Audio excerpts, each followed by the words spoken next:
시편 1편은 믿음의 여정을 시작하는 우리에게 주시는 하나님의 친절한 안내처럼 느껴지는데요. 삶의 분기점에서 어떤 길을 걸어가야 할지 고민하는 우리에게 하나님께서는 두 길을 보여주시면서 제시하십니다. 하나는 복 있는 사람의 길이고 다른 하나는 악인의 길입니다. 오늘 이 시간 우리는 시편 1편의 말씀을 통해 하나님께서 보여주시는 복 있는 사람의 길이 어떠한 길인지 함께 나누자 합니다. 이미 그 결과에 대한 그 질문에 대한 답안은 제목에 있습니다. 믿음의 길. 복 있는 사람의 길이 왜 믿음의 길인지, 우리가 생각하는 세상의 복이 아닌 믿음의 길인지 그 말씀에 대해서 오늘 나누겠습니다. 1절을 다시 한번 읽어보겠습니다. 복 있는 사람은 악인들의 꾀를 따르지 아니하며 죄인들의 길에 서지 아니하며 오만한 자들의 자리에 앉지 아니하고. 복 있는 사람은 뭐뭐하지 않고 이렇게 세 가지로 설명을 해주고 있는데요. 단어가 악인, 오만한 자, 죄인, 이렇게 세 가지 단어가 나옵니다. 본문은 우리에게 복 있는 사람이 누구인지 분명히 알려주고 있는데 그는 단지 착한 일을 많이 한 사람이 아닙니다.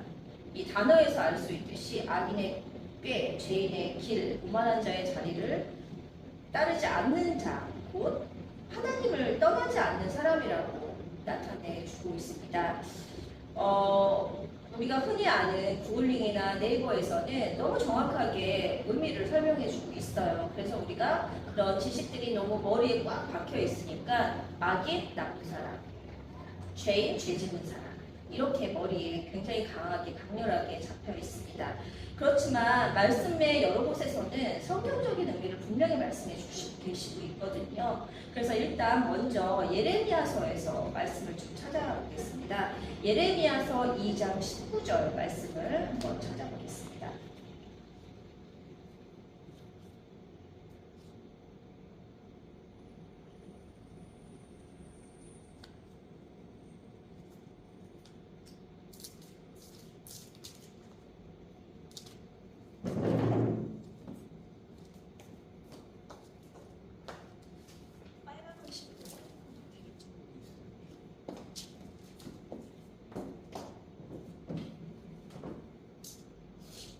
읽어보겠습니다. 내 악이 너를 징계하겠고 내 반역이 너를 책망할 것이라. 그런즉 내 하나님 여호와를 버림과 내 속에 나를 경외함이 없는 것이 악이요 고통인 줄 알라. 주 만군의 여호와의 말씀이니라. 이렇게 예레미야에서는 악인을 여호와를 버린 자라고 말씀하고 계십니다. 그 다음 히브리서 3장 12절 말씀을 한번 찾아보겠는데요. 말씀을 조금 많이 찾을 것 같아요. 그래서 말씀을 천천히 찾아보면서 눈으로 보면서 듣겠습니다. 히브리서 3장 12절 같이 함께 읽겠습니다. 형제들아 너희는 삼가 조심하여 혹 너희 중에 누가 믿지 아니하는 악한 마음을 품고 살아계신 하나님에게서 떨어질까 조심할 것이요. 이렇게 히브리서 3장 12절 말씀은 믿음을 잃은 자, 하나님을 떠난 자가 악인이라고 정의합니다. 예수님께서도 저는 이 말씀을 굉장히 좋아하는데요. 좋아하는 것보다는 이 말씀을 기준으로 말씀을 많이 보는데 예수님께서도 분명히 죄가 무엇인지에 대해서 요한복음 16장 9절에서 말씀하고 계십니다. 이 말씀에서 죄란 아주 명확하게 설명하고 있는데요. 곧 나를 믿지 아니함이라, 이렇게 정확하게 설명해 주시고 있습니다. 이처럼 성경은 윤리적 선행이 아니라 우리가 생각하는 그런 죄가 아니라 분명하게 이 세 부분에서 하나님을 믿느냐 믿지 않느냐로 의인과 악인을 나누십니다. 그렇다면 이 세 말씀 excuse me, we closed. Close. We Hi, closed on sorry. Sunday. Sorry. Yeah. Thank you. Bye-bye. Have a good Bye. day.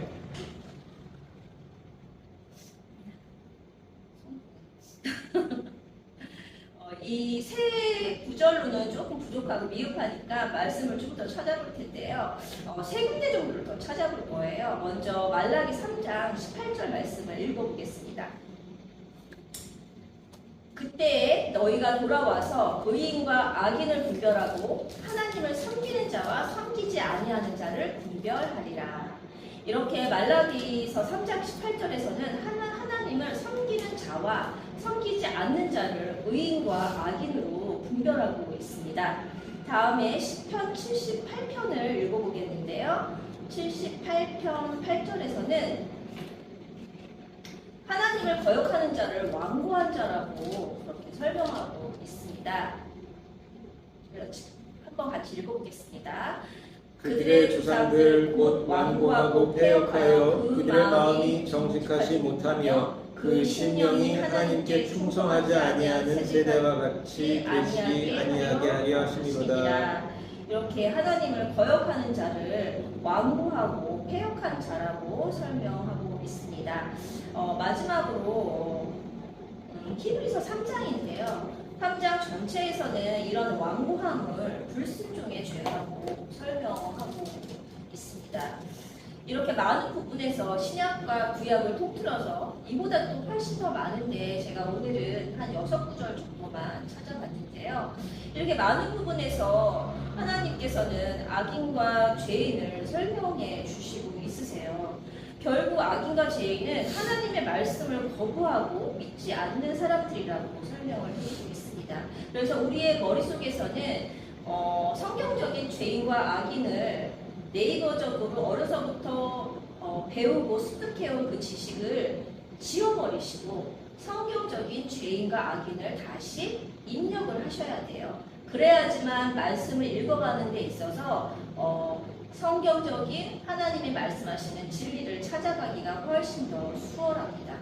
그래서 이렇게 결국 악인과 죄인은 하나님의 말씀을 거부하고 믿지 않는 사람들이라고 이렇게 설명해주고 있다면 복 있는 사람은 이와 반대이겠죠. 그렇다면 반대되는 사람들은 곧 하나님의 말씀을 받아들이고 믿는 사람들입니다. 받아들이지 않는 자가 죄인이고 악인이고 반대로 하나님의 말씀을 믿고 받아들이는 자가 의인이라는 거죠. 그렇다면 믿음에도 여러 종류가 있잖아요. 하나님이 말씀하시는 성경에서의 믿음은 어떤 믿음일까?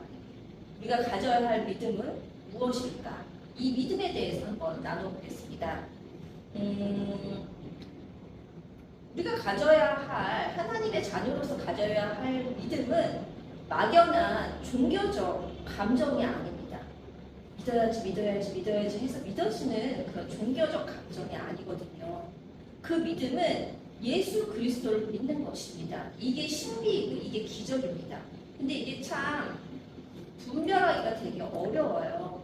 그래서 내가 그 믿음을 갖고 있는지 아닌지는 오늘의 말씀 속에서 나를 좀 돌아보시면 될 것 같습니다. 이런 종교적 감정이 아니라 그리고 또 종교적 체험이나 내가 바라는 것을 이루어질 것이라고 믿는 것이 믿음이 아니거든요. 그거는 세상 사람들이 말하는 믿음입니다. 단순히 무엇인가를 바라는 것을 얻기 위해 힘을 쓰는 인간적인 확신이 아니라 하나님께서 우리에게 주신 그 믿음은 그보다 훨씬 깊고 확실한 것입니다. 그 확실한 성경이 말씀하시는 믿음은 하나님이 하신 일을 믿는 것입니다. 예수 그리스도를 통하여 이루신 구속의 역사, 곧 십자가에서 우리의 죄를 대신하여 죽으시고 부활하신 그 은혜를 믿는 것인데 말씀처럼 믿어야지 해서 믿어지면 너무 좋을 것 같아요. 그렇다면 온 세상 사람들이 다 믿을 수 있을 것 같아요. 근데 누구는 알기만 하고 아는 거에서 그치고 누구는 내가 원하는 대로 믿고 믿음이 다 틀려요. 근데 하나님은 하나님이 원하시는 믿음이 있습니다.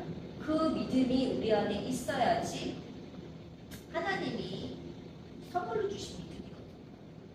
그렇기 때문에 그 분별하는 방법은 말씀을 통해서 좀 하면서 하나님께서는 이미 우리가 율법을 지킬 수 없음을 아셨습니다. 이미 구약에서 보여주시고 계시거든요. 출애굽을 시키시면서도 저들이 어떻게 패역하게 죄를 지으실지 먼저 알고 계셨어요. 하나님. 이처럼 우리도 마찬가지 이 세상을 살아가는 우리도 하나님을 알고 계세요. 우리가 그런 선한 길을 살 수 없다는 것을. 그래서 창세 전부터 예수 그리스도를 예비하셨고 그분을 이 땅에 보내셔서 율법을 완성하셨습니다. 우리의 죄를 대신 짊어지게 하신 거죠. 우리가 해야 할 일은 이 사실을 믿고 끝까지 간직하는 것입니다. 이것이 성경이 말씀하시는 참된 믿음입니다. 하나님이 창세 이전에 예수님을 준비하셔서 그 예수님을 통하여 나의 죄를 대속하신 것을 믿는 것. 그것이 성경에서 말씀하신 참된 믿음이요 내가 간직해야 되는 믿음입니다. 근데 우리는 이 믿음을 너무 하찮하게 여겨요. 이 믿음은 됐고 삶으로, 이 믿음은 됐고 열매로. 그렇지만 부수적인 겁니다. 삶과 열매. 우선은 이 믿음이 내 안에 얼마나 풍성하게 맺어져 있는가. 그것이 우선이고 그게 다입니다. 그럴 때 내 안에서, 내 심령 안에서 성령님이 일해주시고 열매를 맺어주시는 것이거든요. 이 구원의 은혜를 알고 드리는 예배가 영과 진리로 드리는 신령한 제사입니다. 외적인 경외로움, 외적인 포장된 이런 모습이 아니라 이 구원의 은혜를 알고 믿는 믿음으로 제사 드리러 나와. 그 믿음만 내가 받아. 그게 의의 옷이요, 믿음의 옷이요, 흰옷입니다. 하나님께서 우리에게 요구하시는 것은 이 단 한 가지 이 믿음인데요. 예수님께서 십자가에서 하신 일을 믿는 그 믿음 하나입니다. 근데 우리는 믿음의 여정을 가다 보면 하나하나씩 붙여요. 굉장히 초라한 것 같고, 그러니까 목걸이도 한 번 해보고 귀걸이도 한 번 해보고 내 의를 슬쩍 하나하나 붙입니다. 근데 몰라요. 나도 모르게 붙여지는 거거든요. 왜냐하면 사단이 그렇게 교묘하게 우리를 유혹시키고 우리의 의를 드러나도록 유혹하거든요.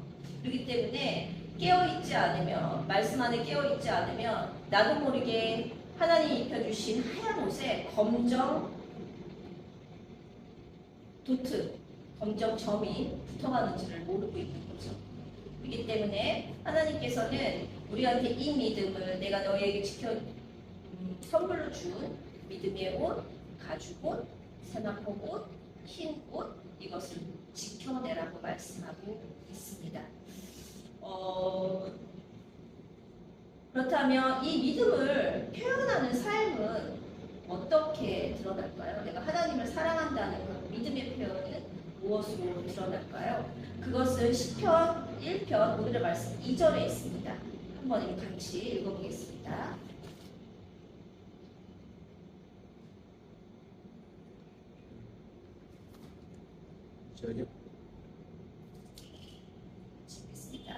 오직 여호와의 율법을 즐거워하여 그의 율법을 주야로 묵상하는도다. 네. 말씀을 묵상하는 삶이 믿음의 표현이라고 이렇게 설명되어 있습니다. 복 있는 사람은 하나님의 말씀을 즐거워하고 그 말씀을 묵상한다고 하네요. 이렇게 말씀 속에서 말씀이 무엇인지, 율법이 무엇인지, 계명이 무엇인지에 대해서는 요한일서 5장 3절에 이렇게 말씀하고 있습니다.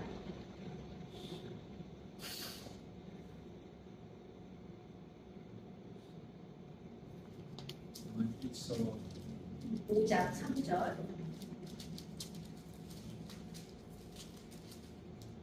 하나님을 사랑하는 것은 이것이니 우리가 그의 계명들을 지키는 것이라. 그의 계명들은 무거운 것이 아니다. 하나님께서 말씀을 통하여 우리에게 주신 계명은 이렇게 무겁지 않고 가벼운 것이라고 말씀하고 계세요. 그럼 가벼운 것이 무엇일까? 그 다음 절에 나오거든요. 4절에 같이 함께 읽겠습니다. 세상을 이기는 승리는 이것이니 곧 우리의 믿음이라. 네, 우리가 하나님이 새롭게 우리에게 주신 계명은 믿음이에요.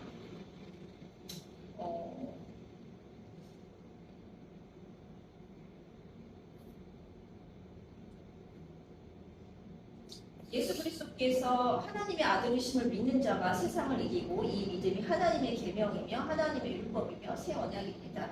우리는 새 언약을 사랑이라고 알고 있습니다. 하나님을 사랑하고 이웃을 사랑하고. 그렇다면 하나님을 사랑하는 것이 무엇이며 이웃을 사랑하는 것이 무엇일까요? 이거는 믿음 없이 해결이 안 돼요.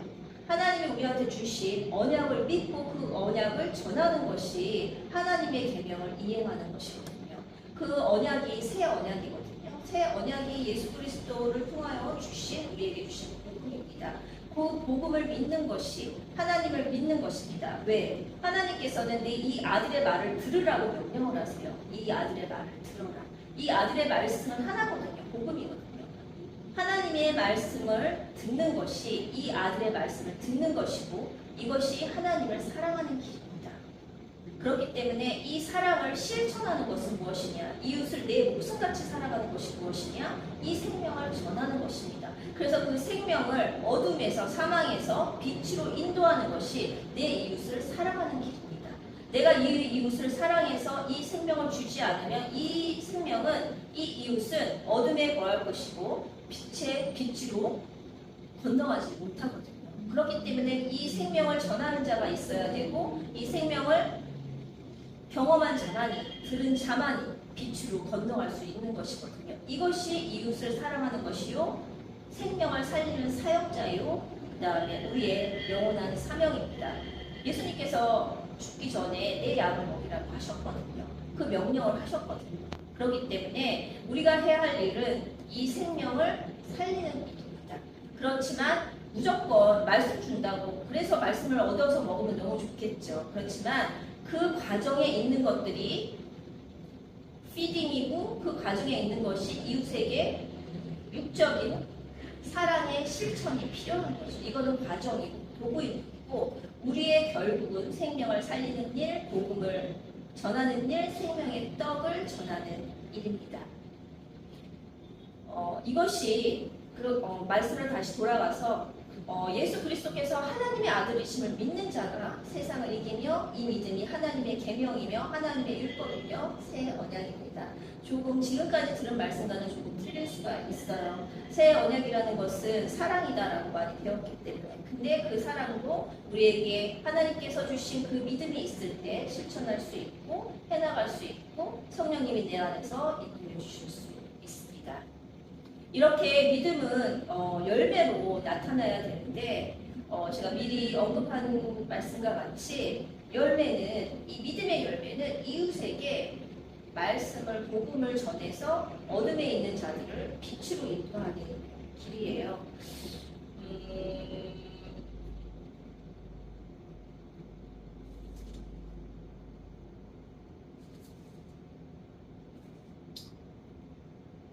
그렇다면 이 믿음의 열매는 어떻게 우리가 이루어갈까요? 어떻게 해야지 이 열매들이 나타날까요? 믿음의 열매들이. 저 같은 경우는 예전에 그냥 열심히 하면 되는 줄 알았어요. 그냥 열심히 하면 열매가 맺어지고 그 삶의 열매가 복음의 열매고 그 다음에 성령의 열매라고 생각을 했거든요. 근데 오늘 말씀 1장 3절에서 그 답을 주십니다. 그는 시냇가에 심은 나무가 철을 따라 열매를 맺으며 그 잎사귀가 마르지 아니함 같으니 그가 하는 모든 일이 다 형통하리로다. 믿음을 가진 자의 삶은 마치 시냇가에 심긴 나무와 같습니다. 철을 따라 열매를 맺고 그 잎사귀가 마르지 않는다고 하는데요. 열매는 우리가 스스로 만들어내는 것이 아닙니다.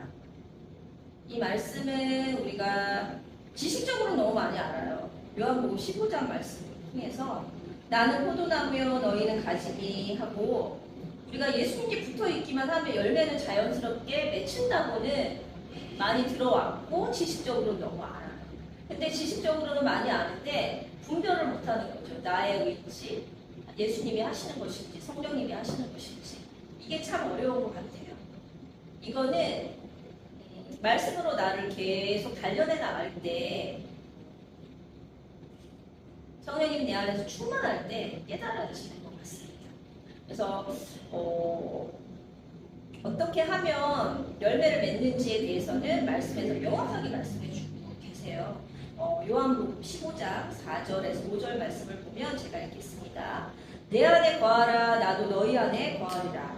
가지가 포도나무에 붙어있지 아니하면 스스로 열매를 맺을 수 없음같이 너희도 내 안에 있지 아니하면 그러하리라. 나는 포도나무요 너희는 가지라.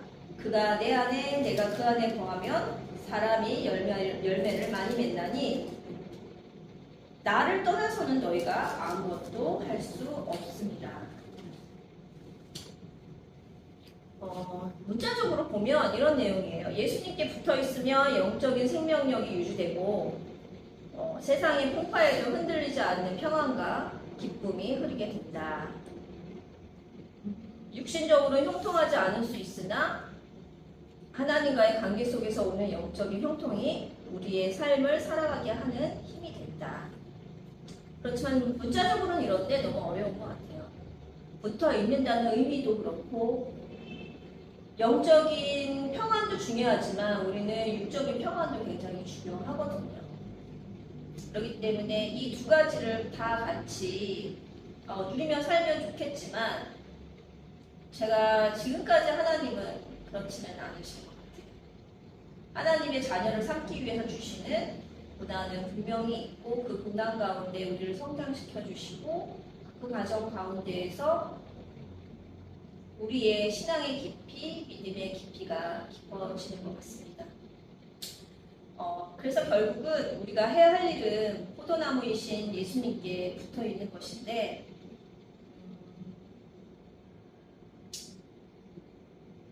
쉽지 않습니다.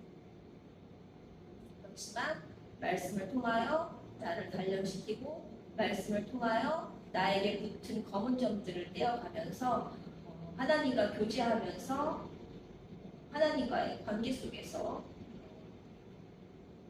통통한 삶, 평안의 삶을 누리는 것 같습니다. 그러나 아기는 그렇지 않거든요.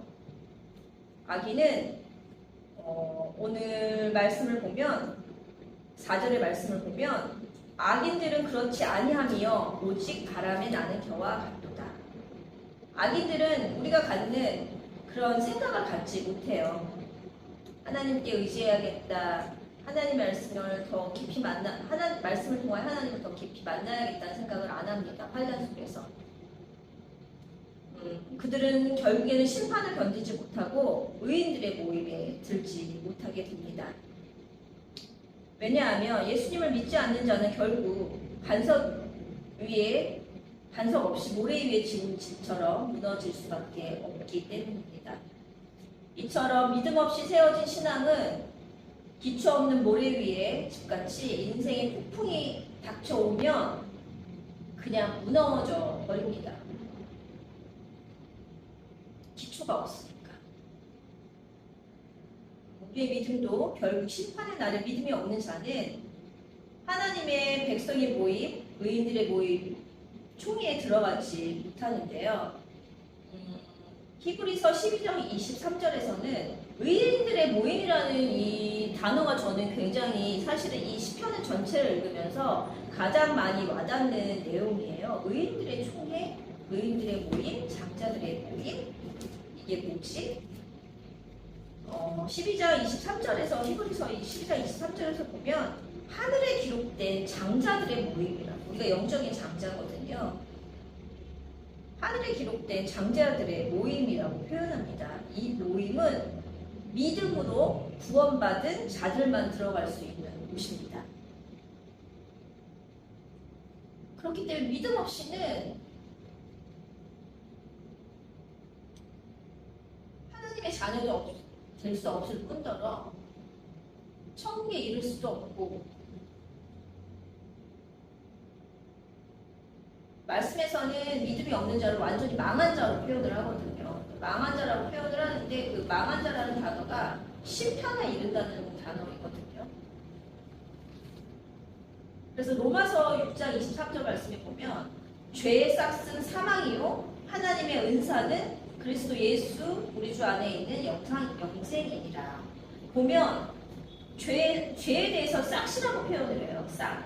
죄에 대해서는 싹시라는 표현을 해서 사망이라고 표현을 하고, 하나님의 은사는 영생이라고 표현을 해요. 그러면 하나님 영생이라는 거는 믿음으로 가는 거죠. 그러니까 하나님이 주신 은사는 우리의 믿음이에요. 딱 한 가지밖에 없는 거예요.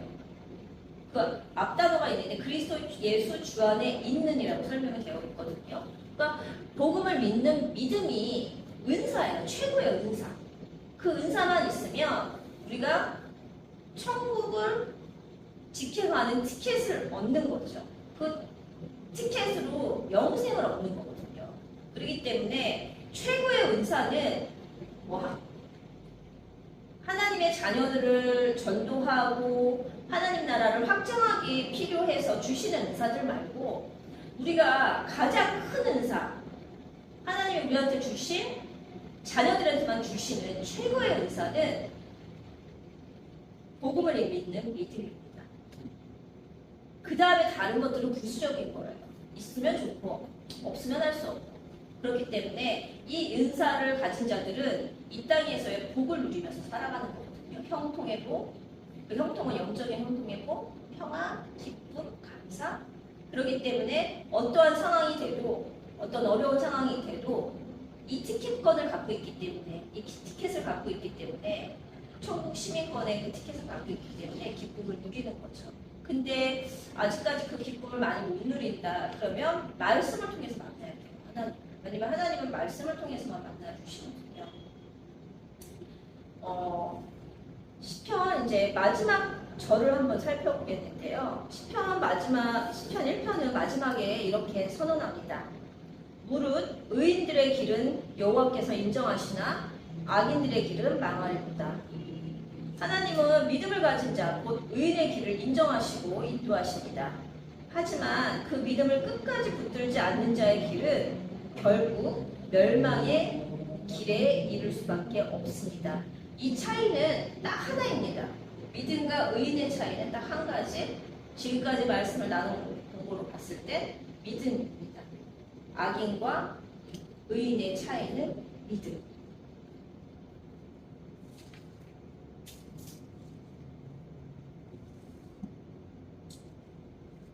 내가 생각하는 막연한 믿음이 아니라 내가 원하는 것을 이루어질 거라고 믿는 그런 막연한 믿음이 아니라 하나님이 주신 믿음은 십자가 믿음입니다. 그 믿음이 내 안에 거하고 그 믿음으로 나아갈 때 이 여정에 필요한 것들은, 이 여정에서 필요한 것들은 하나님께서 채워주시거든요. 그렇기 때문에 먼저 그의 나라를 구하라고 말씀을 하신 겁니다. 그 말씀이 내 안에 거할 때, 그 믿음이 내 안에 있을 때 나머지 것들을 하나님께서 채워주신다는 거예요. 그렇다면 어려움과 힘듦이 있을 때 나의 믿음을 돌아보면서 나의 믿음이 어디까지 와 있나, 내 이 믿음이 이거에 대한 확신이 있나, 그 믿음이 내 안에서 풍성할 때 나머지 것들은 하나님께서 나한테 예비하신 것만큼 챙겨주십니다. 근데 우리가 힘든 거는, 어려운 거는 내가 이 하나님이 원하시는 거랑 내가 원하는 거랑 차이가 있을 때도 힘든 것 같아요. 제가 옛날에 내 삶을 돌아보면 하나님께서 요만큼 필요한 만큼을 주셨는데 저는 이만큼 욕심이 있는 거예요. 내가 원하는 만큼 안 주기 때문에. 요거에 자족하면 되는데 원하는 것을 더 갖고 싶어서 욕심을 부리고 기도하다 보니까 삶이 힘든 거예요. 근데 지난날을 생각해보면 그때 당시에도 너무 많은 것을 주셨고 챙겨주셨어요. 근데 욕심이 끝이 없는 것이죠. 그러니까 복음의 길을 갈 때 주시는 것이 가장 좋은 것이다. 오늘의 것이 가장 좋은 것이다. 그 믿음이 있을 때 하나님의 섭리와 계획을 신실하게 믿을 때 더 큰 욕심을 부리지 않고 감사와 기쁨이 넘치는 삶을 살 수 있는 것 같습니다. Sorry. 오늘 시편 1편 말씀을 이제 한번 정리해 보겠습니다. 오늘 시편 1편의 말씀을 통해 하나님은 우리에게 분명히 말씀하십니다. 복 있는 사람은 믿음의 길을 걷는 사람입니다. 우리가 가진 믿음은 단순히 신념이 아니라 예수 그리스도의 십자가와 부활을 굳게 붙드는 믿음입니다. 마지막으로 예수님께서는 우리에게 가장 큰 계명을 가르쳐 주셨습니다. 마음과 뜻과 힘을 다해 하나님을 사랑하는 것입니다. 이 사랑은 하나님께서 보내신 예수 그리스도를 통하여 보여주신 십자가 사랑을 알고 믿음으로 깨닫는 것입니다. 믿음으로까지 깨달아져야 되는 것입니다. 또한 이 생명을 이웃에게 전하는 것이 내 이웃을 내 몸과 같이 사랑하는 것입니다. 이것이 열매 맺는 삶입니다. 이 두 계명이 말씀의 전체 내용이라고 말씀하십니다. 하나님을 사랑하고 이웃을 사랑한다. 내가 보낸 독생자 아들의 복음을, 예수 그리스도의 복음을 듣고 믿어 너의 이웃에게 전하라. 이것이 전체의 말씀입니다. 이 말씀은 마태복음 22장 37절부터 40절 말씀에 나와 있는데요. 제가 한번 읽어보겠습니다. 예수께서 이르시되 내 마음을 다하고 목숨을 다하고 뜻을 다하여 주 너의 하나님을 사랑하라 하셨으니 이것이 크고 첫째 되는 계명이요 둘째도 그와 같으니 내 이웃을 내 자신같이 사랑하라 하셨으니 이 두 계명이 온 율법과 선지자의 강령이니라. 이렇게 말씀하고 있습니다. 복 있는 사람은 십자가의 복음을 받아들임으로 심판을 면하고 구원에 이르는 사람입니다. 복 있는 사람의 길은 믿음을 간직하는 삶입니다. 하나님의 자녀된 우리의 형통한 삶은 구원의 은혜로 살아가는 것입니다.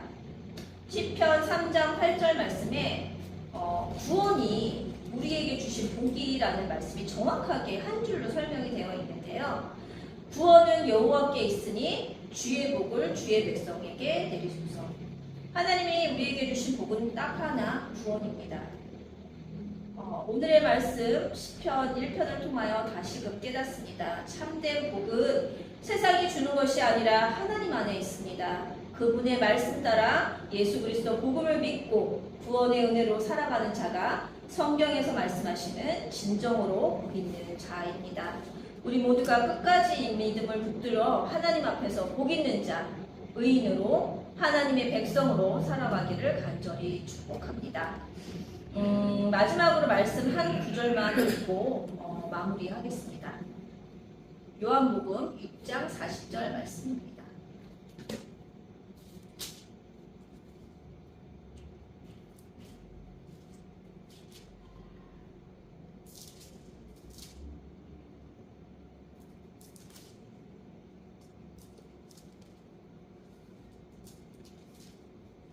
함께 읽겠습니다. 내 아버지의 뜻은 아들을 믿고 믿는 자마다 영생을 얻는 이것이니 내가 마지막 날에 그를 다시 살리리라.